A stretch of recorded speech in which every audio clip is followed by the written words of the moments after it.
نبی پاک علیہ الصلوۃ والسلام نے فرمایا، رب فرماتا ہے میرا بندہ میرے بارے میں جس طرح کا گمان کرتا ہے نا، میں بھی اسی طرح کا ہی ہو جاتا ہوں۔ کرے نا ساری قوم رب کی بارگاہ میں خیر کا گمان، حضور کی اس حدیث کو سامنے رکھے اور اہلیان پاکستان گمان کرے کہ مالک تو ہمارا مالک ہے، تو ہمارے ساتھ جو کرے گا خیر والا ہی کرے گا، تو رحمت والا ہی کرے گا۔ اچھی کی امید رکھے، اچھائی کے رستے پر چل نکلے،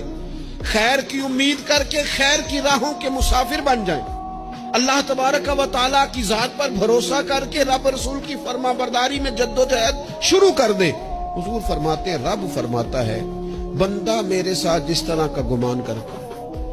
میں بھی اس کے ساتھ اسی طرح کا معاملہ کرتا ہوں۔ جو مجھے دل میں یاد کرے میں بھی اسے تنہائی میں یاد کرتا ہوں، جو مجھے لوگوں میں یاد کرے میں فرشتوں کی جماعت میں یاد کرتا ہوں۔ وَيَفَذْكُرُونِ أَذْكُرْكُمْ